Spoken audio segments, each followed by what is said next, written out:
Just give the IRA. You know when the Queen visits in Ireland, and they have 20 ambulances parked up on the bow.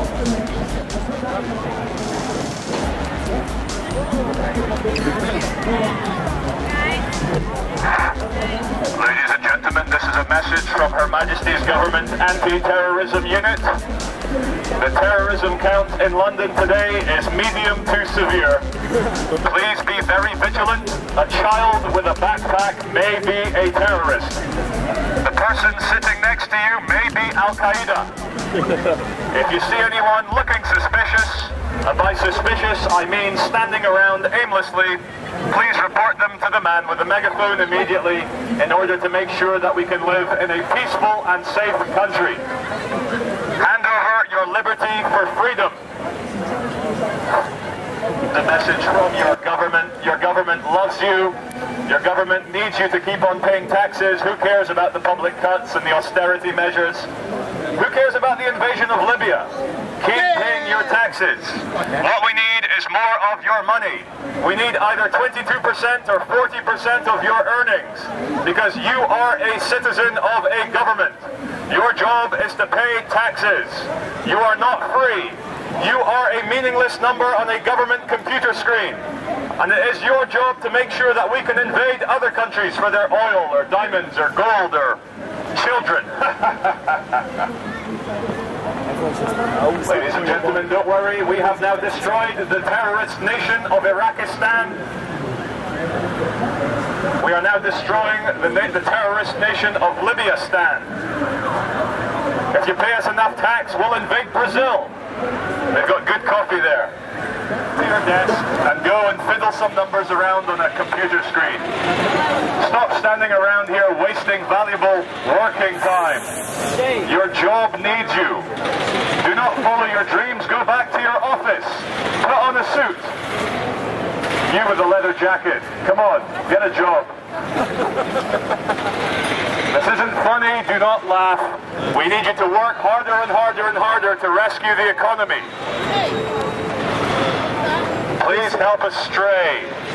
If you see a stray human being, take them to Savile Row, put them in a suit, and report them to your nearest office. Ladies and gentlemen, do not stand around here listening to the crazy man with the megaphone. You have better things to do, like working 10 hours a day in a job you hate. And to add insult to injury, let's put you in a glass and metal and concrete cage. You can have water cooler chat with the other office drones and talk about last night's Coronation Street. Dissolve your brain into fantasy and alcohol and cigarettes. Hold on, anyone got a lighter? Hypocrisy is the name of the game.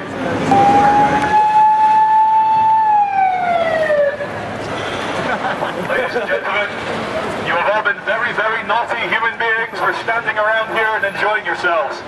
Go back to your jobs. Go back to your office. Your lunch break is over. This is a serious, serious matter. David Cameron and George Osborne need you to pay more tax. That's a brilliant shot. Do not for 1 second think you are free. We have your birth certificate, which means that we own you. You are a British subject. And your new future king, Prince William, says, work harder. Thank you for the palaces, thank you for the holiday, thank you for the big royal wedding, which cost £40 million. But hey, it's money well spent. The royals are better than you. They are much better than you. It's why they're called royals, okay? You are peasants. So do not stand around here listening to me. Get back to work. And don't forget to buy more things from Topshop as well. Because if you buy more things from Topshop, you might look like Kate Moss. And then men will love you more. It's true. Ladies and gentlemen, know the difference between a good Arab and a bad Arab. A good Arab gives his oil. A bad Arab wants to be sovereign and independent. Support your government's actions against bad Arabs. Going off from saying going off from just saying life's just a ride, like Bill Hicks says, it probably is just a ride. If life is like Bill Hicks says it is, then we're witnessing a very, very, very spooky ride indeed. Someone or something is in the driving seat, or is there? Is there actually one in the driving seat in this world? There's a bunch of gangsters. Around 5 rows from the back, you will probably find corporation employees fighting one another for the seats in front. And about 10 rows behind them, you will have the politicians all fighting to get to the same seats.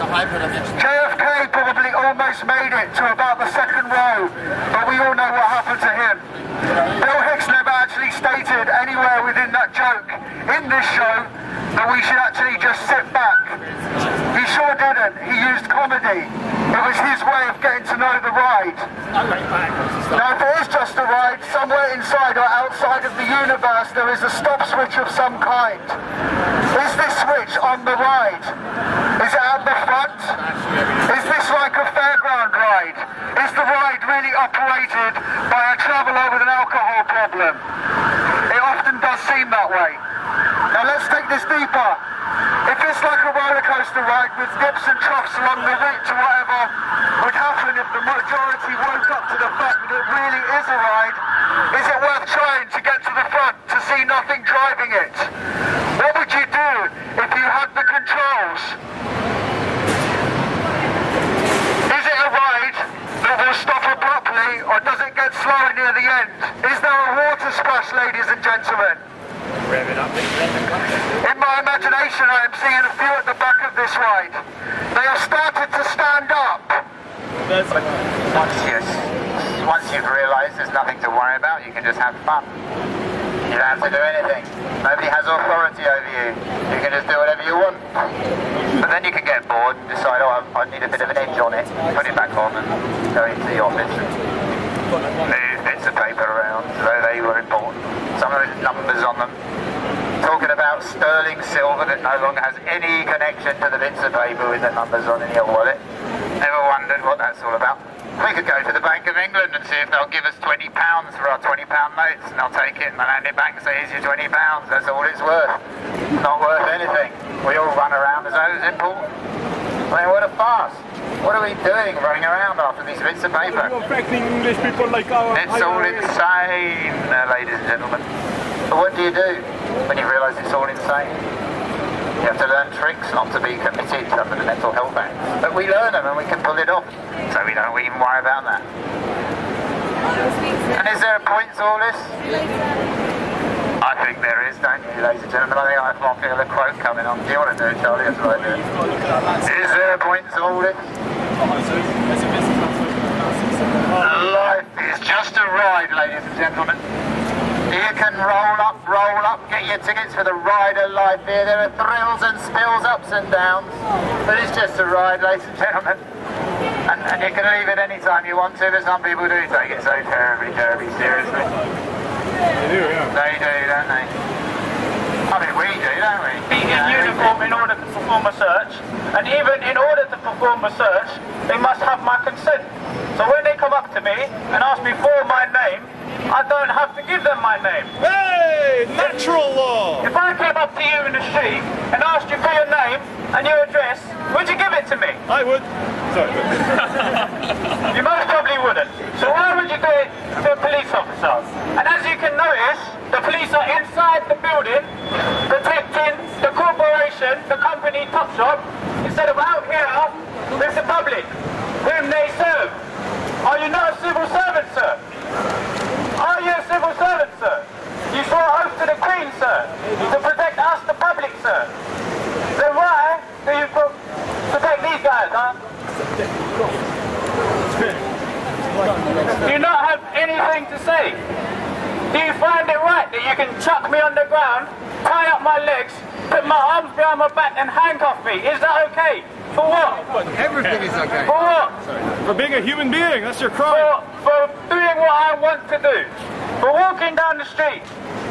I have done nothing wrong.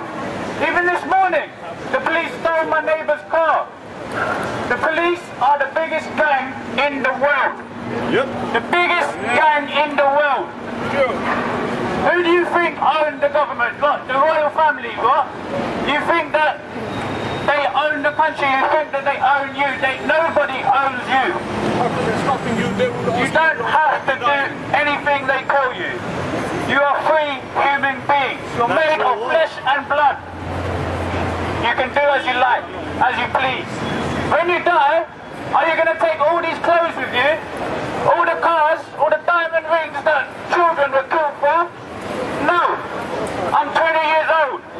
Listen to the words I speak. I speak like he's 30 years old. And you think I listen to everybody. I find out for myself. Don't just listen to what you're told. Go find out for yourself. We have the internet, we have books, we have libraries. Find out this information for yourself. Don't listen to the TV. Don't listen to what you read in the newspapers. It's all lies.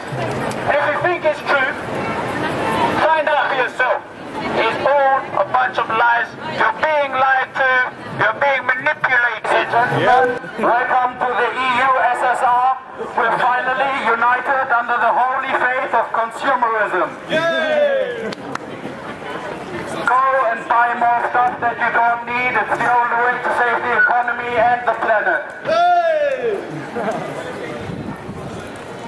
Don't believe anything we say. Believe the mainstream media. They never told you any lies. The whole Osama bin Laden thing, believe the Americans. It doesn't matter that you have no proof whatsoever.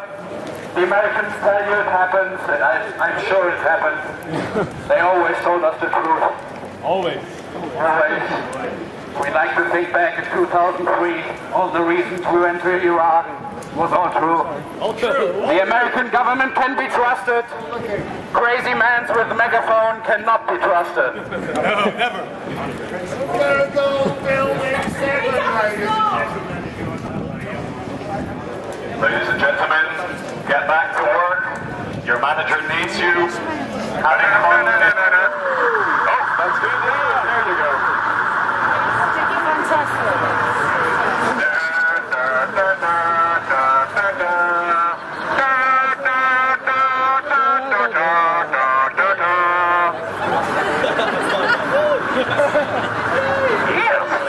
Strike me with your cuffs and complete your path to the dark side. I actually feel stupidity in what he's doing. I actually feel Ladies and gentlemen, to exit the Matrix, come and see the man with the megaphone and take the red pill. I can show you the pill, but you have to take it. If you choose to ignore reality, you will wake up tomorrow, you'll still be an office drone, you'll still be paying your taxes, you'll still be miserable and separated, you'll still be getting drunk every night and arguing with your family and living in a concrete jungle. Or you can take the red pill, and I can show you how far down the rabbit hole of reality really goes. And I know that many of you are thinking, oh my God, he's been watching too many films. But what are films? Films are metaphors for reality. Films are artistic expressions to try and tell you the truth. Do you know why art exists? Art exists because, as Jack Nicholson says, you can't handle the truth. So we have to put it in Hollywood film so that maybe you'll digest it. Just planting seeds. Uh-oh, the police are here clearing the way because you're actually blocking other people's shopping time.